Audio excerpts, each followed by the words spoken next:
할렐루야. 반갑습니다, 성도 여러분. 오늘 또 하나님의 말씀을 함께 묵상하게 된 것을 기쁘게 생각합니다.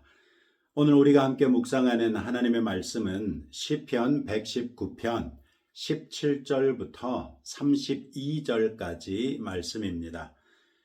시편 119편의 세 번째 단락은 모두 히브리어 알파벳 김멜로 시작되는 8절입니다. 앞선 첫 번째 단락에서는 하나님의 말씀대로 사는 것이 복이라고 했고, 두 번째 단락에서는 그 복을 받고자 하는 사람은 행실을 하나님의 말씀으로써 깨끗하게 해야 한다고 했습니다. 세 번째 단락은 복을 받고자 청결한 행실로 사는 사람이 세상 사람들에게 비방과 멸시를 당할 수 있으나 그럴지라도 하나님께서 후대하실 것을 바라며 끝까지 하나님의 말씀을 묵상하며 살 것을 권면하고 있습니다. 세 번째 단락에서 하나님의 말씀을 가리키는 단어로는 17절에서는 말씀, 18절에서는 율법, 19절과 21절에서는 계명들, 20절에서는 규례들, 22절에서는 교훈들, 23절에서는 율례들, 24절에서는 증거들, 이렇게 소개되고 있습니다. 흥미로운 것은 20절의 규례들이나 24절의 증거들은 똑같은 히브리어 단어가 사용됐다는 점입니다. 상황에 따라 개역 개정 성경의 번역가들이 규례와 증거를 선택적으로 사용했다는 말인데요. 히브리어 단어의 원뜻은 판단입니다. 즉 하나님의 판단이 피조물인 우리에게는 때로는 규례가 되기도 하고 때로는 증거가 되기도 한다고 본 것이죠. 17절에서 시인은 자신이 죽게 된 상황에서 하나님께 간청하여 자신을 후대하여 살려달라고 합니다. 그러면서 주의 말씀을 지키겠다는 말입니다. 이것은 오히려 내가 살아야 주의 말씀도 지킬 수 있지 않겠습니까? 이렇게 하면서 하나님께 살려달라고 간청하는 것으로 보는 것이 더 좋을 듯합니다. 이어서 시인은 자신이 지금 땅에서 나그네가 되었다고 합니다. 즉 그는 이방인의 땅에 살고 있으면서 이방 사람들의 방식대로 살지 않고 하나님의 말씀대로 살려고 노력하고 있었다는 것입니다. 그는 이방 땅에서도 주의 규례들을 항상 사모하는 것 때문에 마음이 상했다고 합니다. 앞에서 규례의 원뜻이 판단이었다는 것을 보면 지금 자신이 처한 상황에 대한 하나님의 판단을 기다리는 과정에서 마음이 상했다고 한 것입니다. 그가 마음이 상한 것은 21절에서 말하고 있는 것처럼 교만하여 저주를 받으며 주의 계명들에서 떠나는 자들 때문입니다. 하나님께서는 그들을 꾸짖으시지만 하나님의 꾸짖음이 지금 핍박과 박해 아래에 있는 자신에게 하나님의 후대하심으로 임할 때까지는 기다려야만 하고 기다리는 동안에 자신의 마음이 상해 죽을 지경이라고 아뢰고 있는 것이지요. 그러나 시인은 22절에서 내가 주의 교훈들을 지켰사오니 비방과 멸시를 내게서 떠나게 하소서라고 담대하게 하나님께 아뢰입니다. 자신은 핍박과 박해를 당할지언정 주의 교훈들을 어길 수는 없었다는 것입니다. 그 결과가 23절에서 고관들도 앉아서 자기를 비방한 것이었고 이 시인은 그런 상황에서도 주의 종은 주의 율례들을 작은 소리로 읊조렸나이다 라고 고백하지요. 더 나아가 시인은 24절에서 주의 증거들은 나의 즐거움이요 나의 충고자니이다 이렇게까지 하나님에 대한 신뢰를 끝까지 붙들고 있습니다.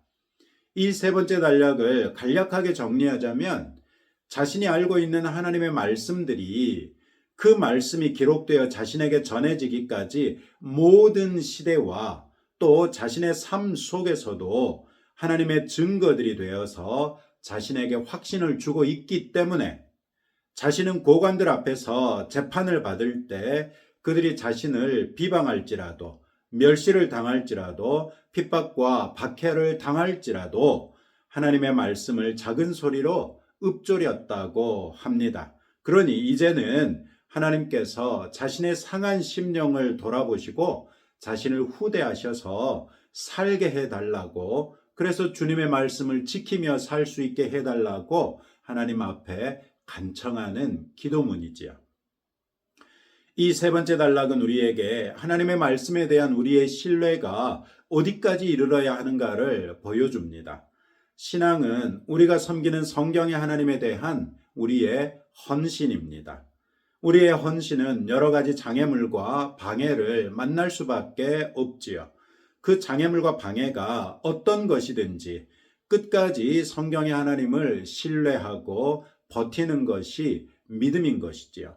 그 믿음은 때로는 오늘의 시인처럼 멸시와 비방을 초래할 수도 있고 불의한 재판이 우리에게 닥칠 수도 있으며 우리의 마음이 상할 수도 있을 것입니다. 우리는 종교의 자유가 보장된 민주국가에 살고 있기 때문에 오늘의 시인이 만난 것과 같은 고난을 아직 만나지 않았을 수 있습니다. 그렇다고 해서 앞으로도 그런 고난이 우리에게 안 일어날 것이라고는 보장할 수 없지요. 예수님은 씨 뿌리는 자의 비유에서 어떤 씨앗이 덜어는 가시덤불에 떨어지기도 했었던 것을 기억할 것입니다. 가시덤불은 세상의 염려와 근심으로 말씀의 씨앗이 잘 자라지 못하고 말라 죽는 것을 의미했죠. 오늘의 시인이 직면한 상황은 가시덤불 같은 땅에 떨어진 말씀의 씨앗을 떠올립니다. 말씀의 씨앗이 뿌리를 내리고 줄기를 쏟고 가지를 뻗고 잎사귀를 펼칠지라도 그것을 둘러싼 가시덤불을 그 스스로는 해결할 수 없습니다. 오늘의 시인은 그런 상황을 인식하면서도 자신은 불가능하지만 자신에게 말씀을 주셔서 그 말씀에 따라 살게 하신 하나님께서는 가시덤불을 걷어내시고 자신을 후대하심으로 말씀의 증거들을 펼치셔서 자신이 더욱 하나님의 말씀을 지키며 살 수 있게 해 주실 수 있는 분이라고 하나님을 신뢰하고 있는 것입니다.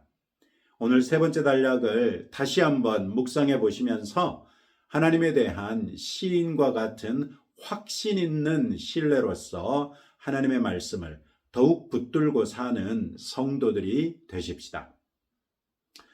네 번째 단락은 네 번째 알파벳 달렛으로 시작되는 8절인데 25절부터 32절까지 말씀입니다. 이 단락에서도 시인은 말씀에 충실한 삶으로 인한 수치를 당하지 않게 해달라고 간청하고 있습니다. 여기에서 시인은 자신의 영혼이 진토에 붙었다고 합니다.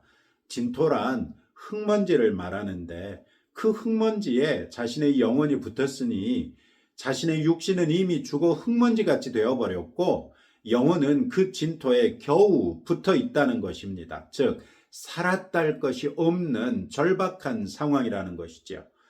그만큼 절박한 상황에 자신이 놓여 있음을 고백하면서 그가 이런 절체절명의 상황에 빠진 건 역시 앞선 단락과 마찬가지로 30절에서 시인이 고백하는 것, 즉 내가 성실한 길을 택하고 주의 규례들을 내 앞에 두었나이다 라고 고백할 수 있는 이 말씀에 따라 살게 된 결과로서 자신이 죽게 됐다는 것입니다. 이 단락에서 하나님의 말씀을 가리키는 단어들로는 25절과 28절에서는 말씀이라고 하고 있고 26절에서는 율례들, 27절에서는 법도들, 29절에서는 법, 30절에서는 규례들, 31절에서는 증거들, 32절에서는 계명들 각각 이렇게 소개하고 있습니다. 31절에 증거들까지 포함해서 특히 이 네 번째 단락에서 시인은 무려 5차례나 법에 관련된 표현을 사용하고 있고 한 번은 명령이라고 말함으로써 자신이 하나님의 말씀을 법과 명령이라는 견지에서 엄격하게 지키며 살려고 노력했다는 것을 표현하고 있습니다. 그런데 그 결과는 수치를 당하고 있고 영혼이 진토에부터 죽을 지경에 떨어진 것이었습니다.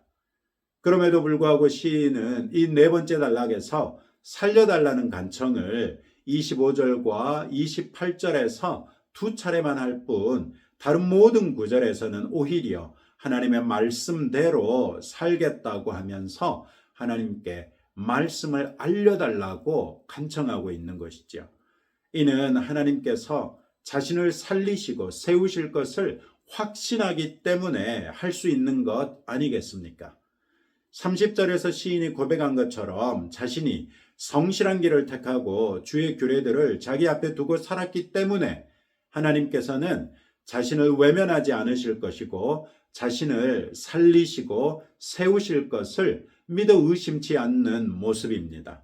오히려 그는 그런 상황 가운데서도 하나님께 주의 율례들을 가르쳐 달라고 26절에서 간청하고 깨닫게 해달라고 27절에서 아뢰고 또 주의 법을 자신에게 은혜로이 베풀어 달라고 29절에서 요청하는가 하면 자신의 마음을 넓혀 주셔서 주의 계명들의 길로 달려가기를 바란다고 32절에서 여전히 하나님에 대한 신뢰를 표현하고 있지요.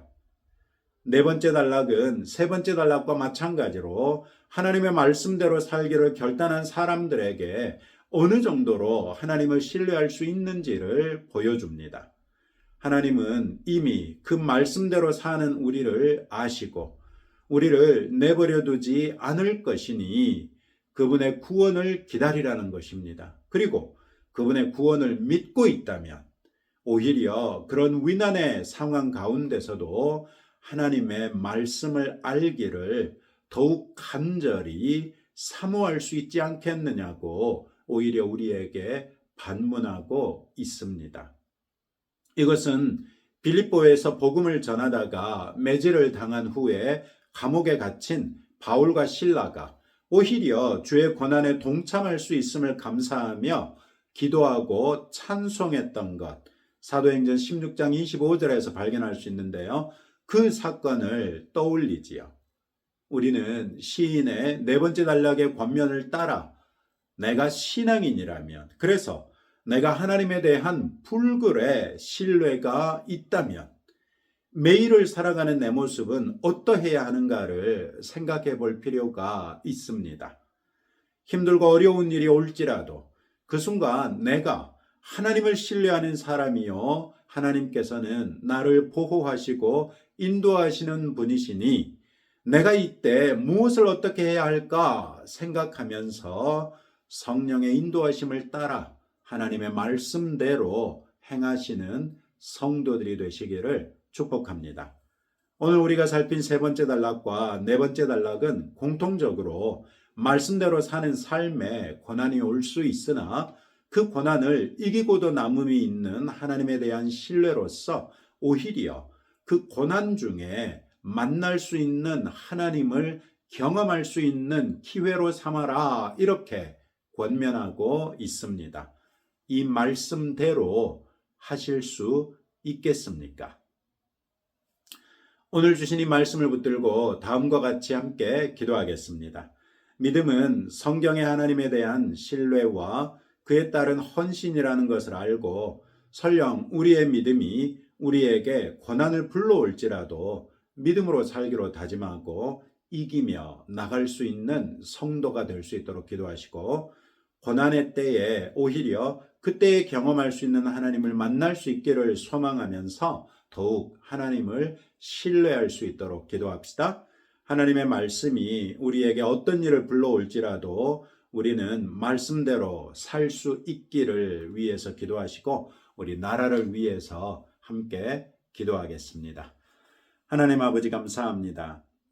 하나님의 말씀대로 사는 것이 우리에게 복이기 때문에 주의 말씀으로 우리가 우리의 행실을 깨끗하게 살기를 원합니다. 그러나 그와 같은 삶에는 불가피하게 멸시와 핍박과 조롱과 심지어는 부당한 재판에 우리가 놓일 수도 있고 그로 인하여 우리가 거의 죽었다 할 정도로 내몰릴 수도 있다는 것을 오늘의 성경을 통해 알게 됐습니다. 주님, 믿음은 성경의 하나님에 대한 신뢰와 그에 따른 헌신이라는 것을 저희가 고백합니다. 설령 우리의 믿음이 우리에게 고난을 불러올지라도 믿음으로 살기로 다짐하고 이기며 나가는 성도 되게 하옵소서. 고난의 때에 오히려 그때에만 경험할 수 있는 하나님을 만날 수 있기를 소망하면서 더욱 하나님을 신뢰하는 성도 되게 하옵소서. 하나님의 말씀이 우리에게 어떤 일을 불러올지라도 우리는 말씀대로 살기로 결단하였사오니 성령 하나님 우리를 붙드시고 인도하시며 우리가 끝까지 말씀대로 살 수 있도록 붙들어 주옵소서. 주님, 우리 나라를 위하여 기도할 수밖에 없습니다. 어제도 대법원에서 이재명 대표에 대한 판결을 내렸습니다. 결과적으로 파기환송되어 마지막까지도 어떻게 될지 알 수 없는 그런 상황이 되었습니다.